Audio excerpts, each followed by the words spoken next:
कहते हैं ना कि भैया जब जीवन में अत्यधिक आनंद चल रहा हो, खूब आनंद बरस रहा हो, तब बीच में ठाकुर जी कोई ऐसा विरह देते हैं और आज वो समय धीरे धीरे धीरे नजदीक आने लगा।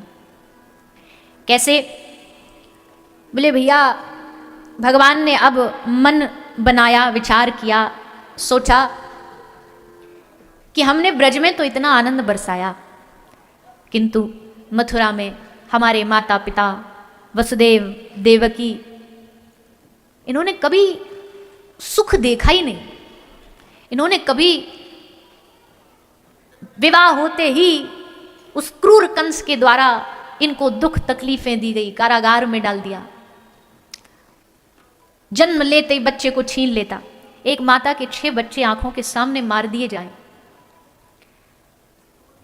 8वीं तो बालिका हुई, मतलब 8वीं तो जब बदल के लाए, बालिका को लेके आए, कंस ने उस पर भी दया नहीं दिखाई।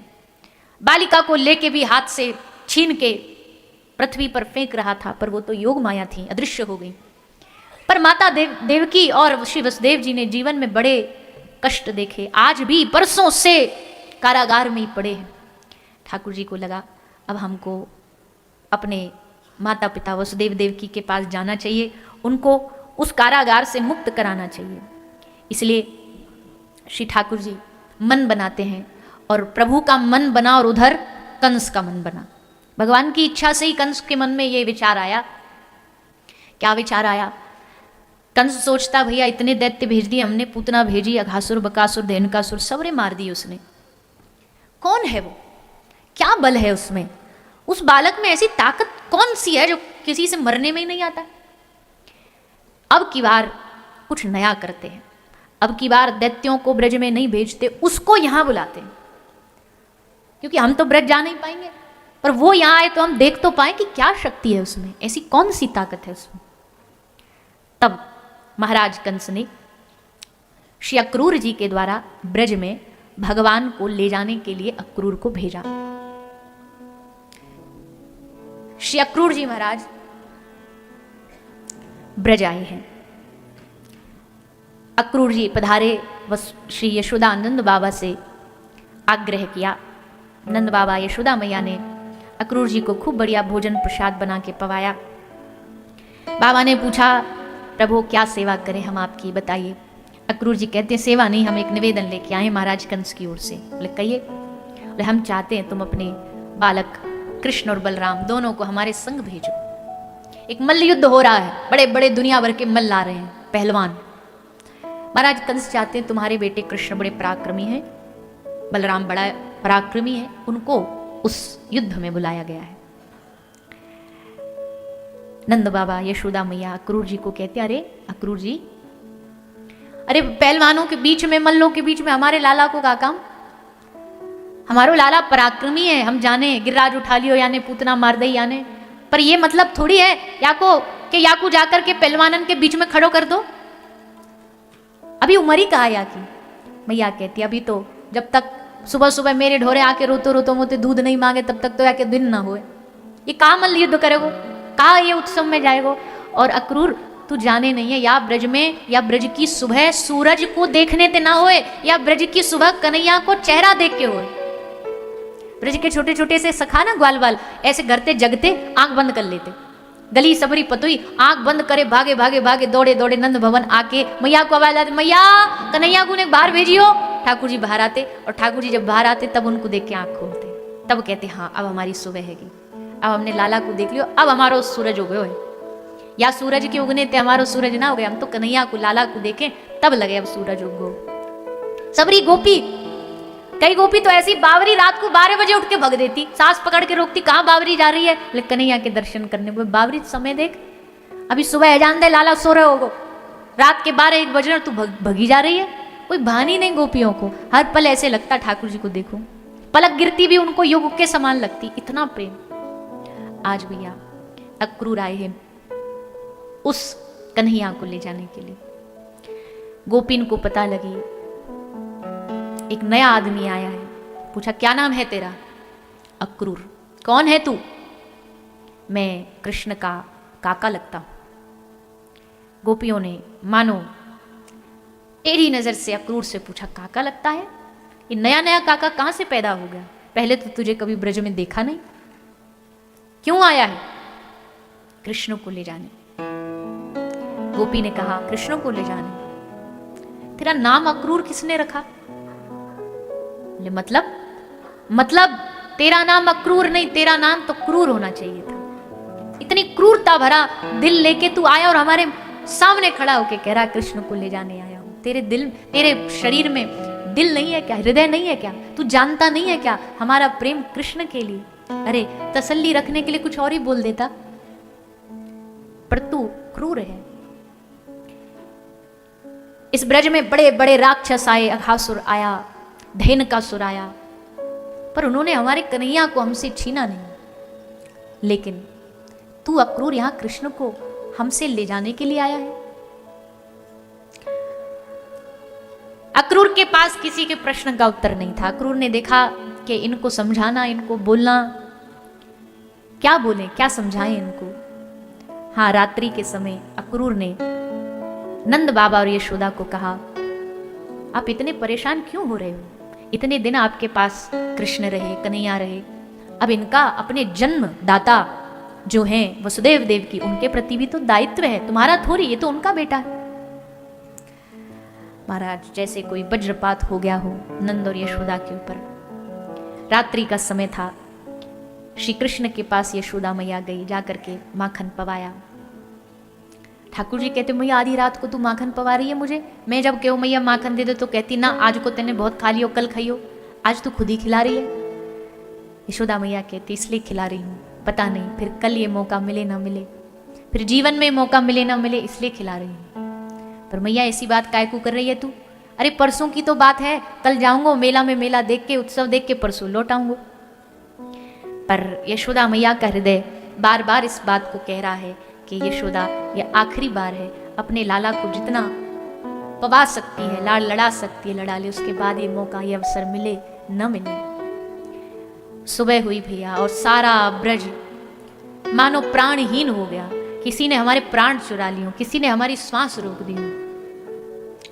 पूरे ब्रज के सखा, ग्वाला, गोपी, गैया, सारे ब्रज में नंद महल के सामने जाके खड़े हो गए, झुंड की झुंड। कन्हैया को हम नहीं जाने देंगे। सखा कहते, ऐसे कैसे चलो जाएगो? हम ते आज तक पूछे बगैर कहीं ना गए हो, ये आज कैसे जाएगो? हम नहीं जाने देंगे। गैया, बछिया, बछड़ा बोल तो कुछ सकते नहीं, पर नंद महल के सामने खड़े होकर के छोटी छोटी बछिया, सबकी आंखों में आंसू भरे हैं। मानो श्री कृष्ण की ओर देख के कह रही हैं कि हे श्याम सुंदर, तुम चले जाओगे, हमें चराने कौन जाएगा? हमें बांसुरी के स्वर से कौन, हम अनाथ हो जाएंगे। हमारे स्वामी आप ही हो, हमारे नाथ आप ही हो, कहां ढूंढेंगी हम आपको? और ये बात सच्ची है, कृष्ण के जाने के बाद कभी ब्रज ने बांसुरी की ध्वनि सुनी नहीं, और ना कभी कृष्ण ने बांसुरी को छुआ। ठाकुर जी ने कभी बांसुरी नहीं छुई ब्रज से जाने के बाद, कभी माखन नहीं खाया ब्रज से जाने के बाद। ये तो सब भैया प्रेम के चिन्ह है, और ये बस प्रेम की धरती पर ही शोभा देते हैं। बाहर निकले कृष्ण बलराम, रथ तैयार हो गया, रथ पर बैठने को ठाकुर जी तैयार हो गए। गोपी भागी भागी आई, अक्रूर से पूछती है, किससे पूछ के ले जा रहा है तू कन्हैया को? अक्रूर ने कहा, मैंने नंद यशोदा से पूछ लिया है। और किससे पूछा? मैंने महाराज कंस से पूछ लिया है, मैंने रोहिणी मैया से पूछ लिया है। गोपी चीख उठी, क्या तूने इस वृंदावन के वृक्षों से पूछा कि कन्हैया के बगैर वो कैसे जिएंगे? क्या तूने इन गैयाओं से पूछा कि इनके बगैर चारा गले से नीचे उतरेगा कि नहीं उतरेगा? तूने हम गोपियों से पूछा, और क्या तूने हमारी श्री राधा रानी से पूछा? उनसे आज्ञा ली कि उनके कृष्ण के बगैर ये पूरा ब्रज अनाथ हो जाएगा। इस ब्रज के पाषाण, इस ब्रज के पत्थरों से तूने पूछा, इस यमुना जी से तूने पूछा, इस ब्रज के पुष्पों से तूने पूछा। हम कृष्ण को नहीं जाने देंगे। सारी ब्रज गोपियां रथ के सामने आके लेट गईं। ठाकुर जी ने सोचा, आज अगर इनको नहीं समझाया तो यहां पूरी गोपियों के शव बिखरे पड़े होंगे। उतरे ठाकुर जी रथ से, गोपियों को जाकर के समझाए, गोपी तुम तो जानती हो मैं कर्तव्यों में बंधा हूं, मेरा धर्म है बेटा होने के नाते कि मैं जाऊं माता पिता को मुक्त कराऊं। गोपी कहती हम नहीं समझती धर्म और अधर्म क्या है, हम नहीं समझती तुम्हारा कर्तव्य क्या है, तुम्हारी जिम्मेदारियां क्या है। हम बस इतना जानती हो तुम हमारे प्राण हो और आज हमारा प्राण हमसे दूर जा रहा है। भगवान कहते हैं गोपी चिंता ना कर, मैं तो यहाँ कण कण में बसा हूं, मैं कहाँ जाऊंगा इस ब्रज को छोड़ के। खूब सांत्वना जितना भगवान दे सकते थे भगवान ने दिया। रथ चला, यशोदा मैया तो घर में ही मूर्छित होकर गिर पड़ी। गोपी ने जाके मैया को जगाया, मैया उठ, अरे कन्हैया लाला जा रहा है, अगर ये निकल गया चला गया तो फिर पता नहीं कब मिलेगा, एक बार अंत में देख ले। तब मैया उठी, भागी, भागती भागती कन्हैया कन्हैया कहती कहती रथ के पीछे भागी जा रही है। ठाकुर जी ने देखा मैया पीछे पीछे भागी आ रही है। अक्रूर को कहा अक्रूर रुक, और ठाकुर जी रथ से नीचे उतरे, मैया के पास आई। मैया यशोदा हाथ जोड़ करके कन्हैया से बोली, लाला एक बात मैंने कल सुनी, तू भी सुनेगा क्योंकि अब तो बड़ा हो गया है। अक्रूर ने कहा कि तू मेरो लाला ना है, तू देवकी को लाला है, तेने वाके गर्भ ते जन्म लियो है। ये बात तो पतो तो लग गई होगी, पर लाला ये मत सोचियो कि तू मेरो लाला नहीं हो तो मैंने तो को दिल ते प्रेम ना करो। कहीं तू उखल बंधन की वा लीला को याद करे कि मुकु रस्सी ते बांध दियो, मुकु क्षमा कर दियो। मैंने कभी डांट लगाई, कभी कान पकड़ो, कभी रस्सी ते बांधो, कभी उखलते बांधो, मुकु माफ कर दियो। ठाकुर जी मैया के हाथ पकड़ ले, तेरी मैया तू कैसी बात कह रही है, क्षमा कर दियो। अरे मैया जो प्रेम तेने मोकू दियो वाकू तो मैं 1000 जन्म भी ले लूंगा ना तो तेरे प्रेम के ऋण ते उऋण नहीं होंगे। पर मैया तू चिंता ना कर, मैं यही हूं, तुम सब ब्रजवासियों के संगी हूं। सबको ठाकुर जी यही बात बोल रहे, पर कौन को हृदय या बात को गवाही दे कि हाँ ये नहीं जा रहे, ये यही है। ठाकुर जी सबसे मिलजुला करके फिर गए। गोपी ने कही एक बार जाके किशोरी जी से तो आज्ञा ले लो, उनसे तो जाके निवेदन कर दो। तब श्री ठाकुर जी आई। किशोरी जी यमुना जी के तट पर बैठी हुई, आज पहली बार ठाकुर जी नेत्रों से नेत्र नहीं मिला पा रहे। जब आदमी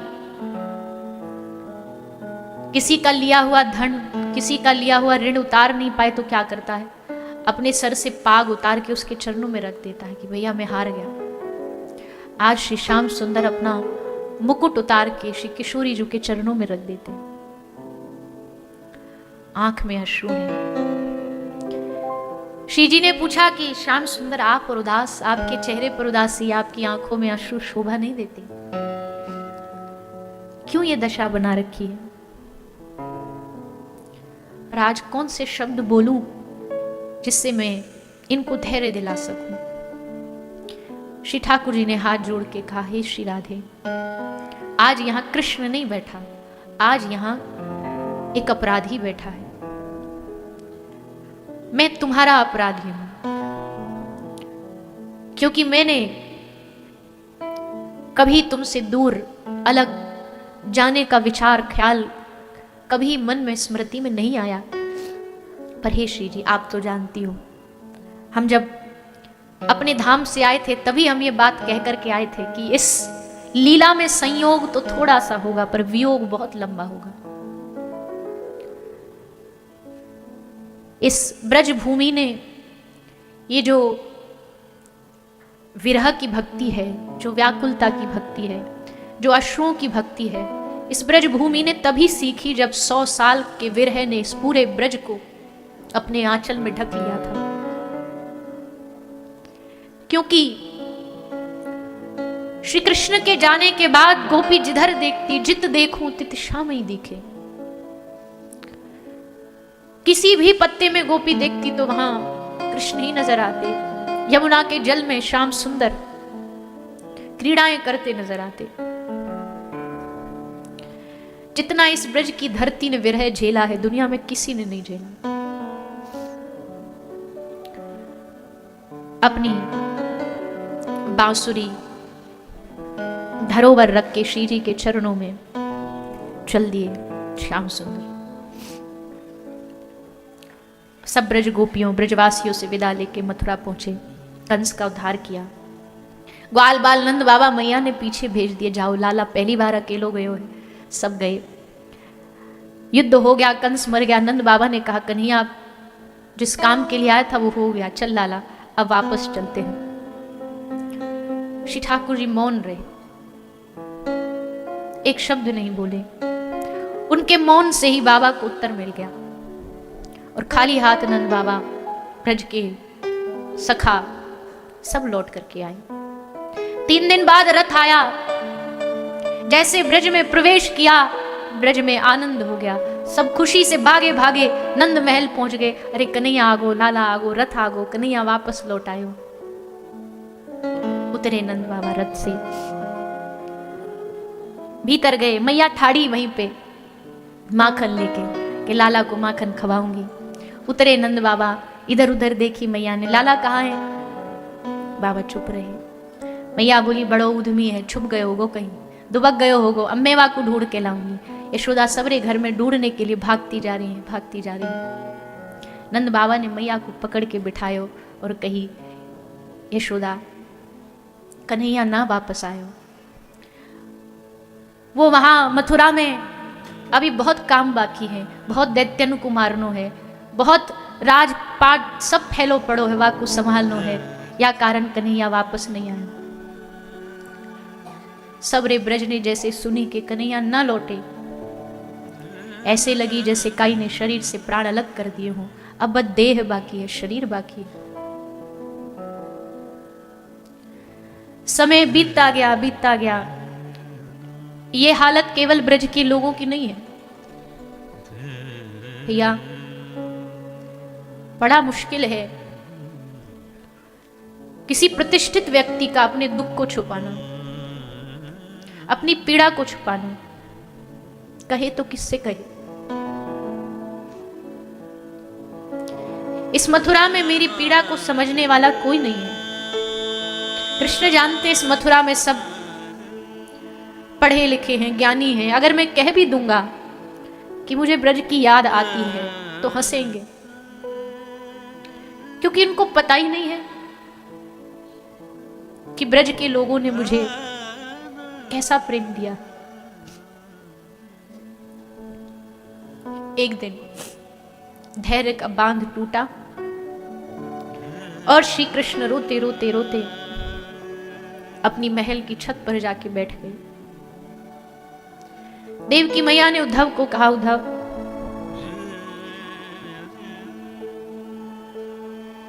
मैं एक मां हूं, बालक उदास हो तो मां सबसे पहले समझती है और पूरा जोर लगा देती है कि वो उसको कैसे खुश करूं, उसको कैसे उसकी उदासी को दूर करूं। उद्धव शायद मुझसे वसुदेव जी से संकोच करता होगा, पर तू तो सखा है ना उसका, तू उससे पूछ करके बता क्यों उदास रहता है। उद्धव जी गए, भगवान के समीप जाके देखा, आंसू आंख में बहे रहे हैं, पर उद्धव को देखते ही भगवान ने आंसू को पोंछ के छुपा लिया। उद्धव देखना सामने कितना सुंदर वन है, कितने सुंदर वृक्ष है, क्या सुंदर हवा चल रही है। उद्धव ने हाथ जोड़ के कहा, प्रभु आज बात को बदलो मत, क्या है दिल में मुझे बताओ। भगवान ने फिर बात को परिवर्तित किया। उद्धव जी ने हाथ पकड़ लिए, प्रभु हाथ जोड़ के मैं निवेदन करता हूं, अपना दुख अपनी पीड़ा मुझे बताइए। मैं उद्धव सारी दुनिया हिला दूंगा पर आपको दुखी नहीं रहने दूंगा, क्या चाहिए आपको। सुनते ही श्री कृष्ण का धैर्य टूटा, आंख से अश्रुओं की धार बहने लगी। उद्धव को गले लगा लिया, उद्धव मोहे ब्रज बिसरत नहीं। उद्धव भुलाए ये ब्रज भूला नहीं जा रहा। उद्धव मुझसे ब्रज का प्रेम भुलाया नहीं जा रहा। सपने में भी ब्रज की माटी याद आती है। उद्धव ने कहा, प्रभु कोई कमी रह गई क्या मथुरा में? प्रभु ने कहा, नहीं कोई कमी नहीं है उद्धव, यहां राजकुमार, राजाधिराज, महाराज, श्री श्री कहने वाले, श्री कृष्णचंद्र कहने वाले हजारों लोग हैं, पर यहाँ कोई कन्हैया कहने वाला नहीं है। उद्धव कान तरसते हैं कि कोई एक बार मुझे आकर के कन्हैया बोले, कनुआ बोले, मुझे आकर के चिढ़ाए कि तू कारो है। मैं चाह करके भी उद्धव ब्रज को भूल नहीं पा रहा हूं, जा सकता नहीं हूं, क्योंकि जाने के बाद मैं वहां से वापस नहीं लौट पाऊंगा, अवतार कार्य अधूरे रह जाएंगे। तू मेरा एक काम कर, मुझे पता है जो मेरी दशा है इससे कई गुना अधिक विरह में वो ब्रजवासी हैं, और अगर इस समय उनके पास कोई संदेश नहीं पहुंचा तो उद्धव मेरा ब्रज खत्म हो जाएगा, आंसुओं की बाढ़ में डूब जाएगा। इसलिए तू जाकर के एक बार उन ब्रज के लोगों को मेरा संदेशा दिया। उद्धव ने अपना ज्ञान दिखाया, क्या क्या सुनाऊंगा उन्हें, कौन सी भाषा, संस्कृत आती नहीं होगी, वेद की भाषा आती नहीं होगी। प्रभु ने कहा उद्धव तू जानता नहीं अभी ब्रज की गोपियों को, वेद पढ़े नहीं है उन्होंने, पर उनके रोम रोम में वेद समाये हुए हैं। उनकी तुलना किसी बड़े बड़े योग ऋषियों से भी नहीं की जा सकती है। पर फिर भी उद्धव मेरे ब्रजवासी बड़े भोले हैं, प्रयास करना सहज सरल भाषा में समझा के आना। चले उद्धव, रथ के पीछे पीछे कन्हैया खूब देर तक दौड़े, जहां तक दौड़ सकते थे, रथ दिखता रहा, देखते रहे। उद्धव जी पहुंचे ब्रज में। ब्रज में पहुंचते ही देखा चारों ओर खामोशी, उदासी, सन्नाटा, मौन, विरह। एक गोपी से पूछा, गोपी कहाँ है? नंद यशोदा का घर। गोपी ने कहा लगता पहली बार आए हो। हाँ।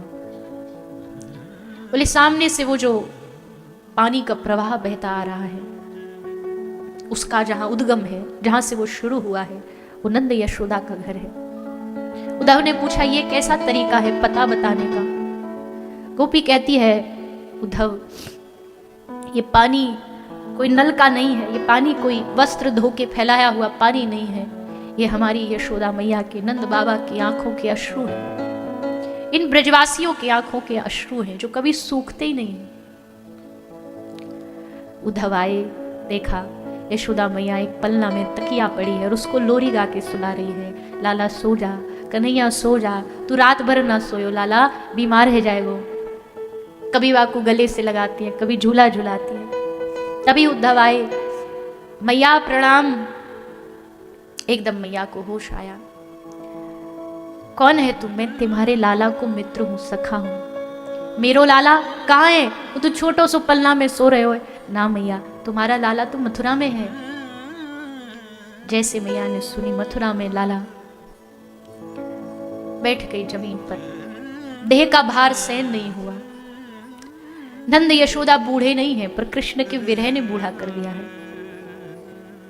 कोई कौआ भी आकर के दीवाल पर बैठता तो यशोदा मैया उससे हाथ जोड़ के विनती करती, तू आज यहां बैठ करके काऊ काऊ कर आवाज कर, क्योंकि हमने सुना है उस दिन अपना कोई लौट आता है। तू बोलेगा और कन्हैया आ गया तो जो मांगेगा दूंगी, जो तू बोलेगा वो तुझे दूंगी। पर एक बार बस कृष्ण लौट आए। साथ में नंद बाबा खड़े हैं। उद्धव जी को बिठा लिया। चारपाई पर बाबा बैठ गए, चारपाई के किनारे पर यशोदा मैया बैठ गई। उद्धव जी को सामने बिठा लिया और दोनों नंद यशोदा बैठ के कृष्ण कथा सुना रहे उद्धव को। अरे यशोदा तो को याद है वादिन कन्हैया कैसे जमुना जी पे पहुंच गए हो? यशोदा कह रही हाँ हाँ वादिन मेरे पास मनसुखा भागो भागो आयो। बोलो मैया तेरो छोरा नाग पे खड़ो है के नाच रहे हो है? मैंने कही अरे झूठा, वाकू तो कालो कालिक को नाग भी अगर दीवाल पे बना दो तो वाकू देख के भी डरे, वो कहाँ नाच सके, नाग पे खड़ो है के। दोनों बैठे बैठे खूब खुश हो करके लीला बता रहे हैं। उद्धव जी ने पूछा बाबा आप काम क्या करते हो? जैसे उद्धव ने पूछा बाबा आप क्या काम करते हो, नंद बाबा का गला रुध गया, आंख से आंसू, और उद्धव को कहा स्मरताम कृष्ण बिरयानी।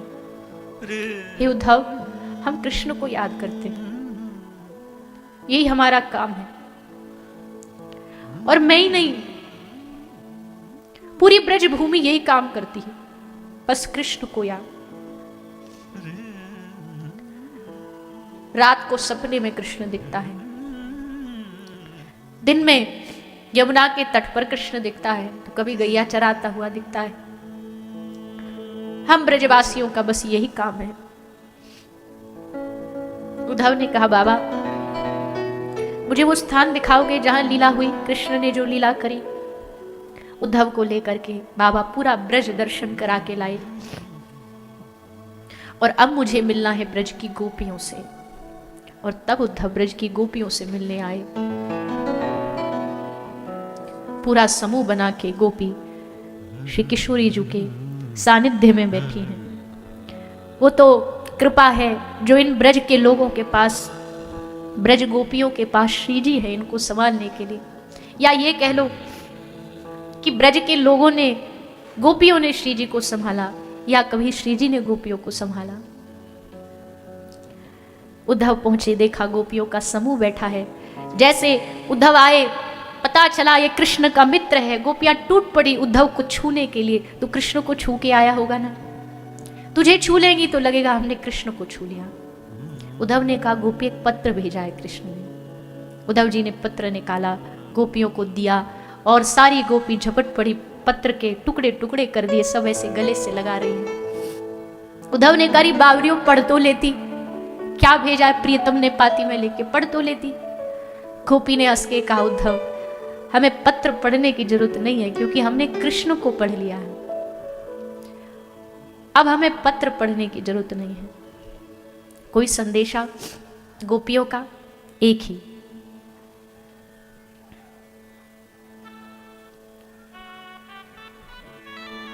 तेरे बगैर सावरिया जिया नहीं जाए, तुम आके बाह पकड़ लो तो कोई बात बने।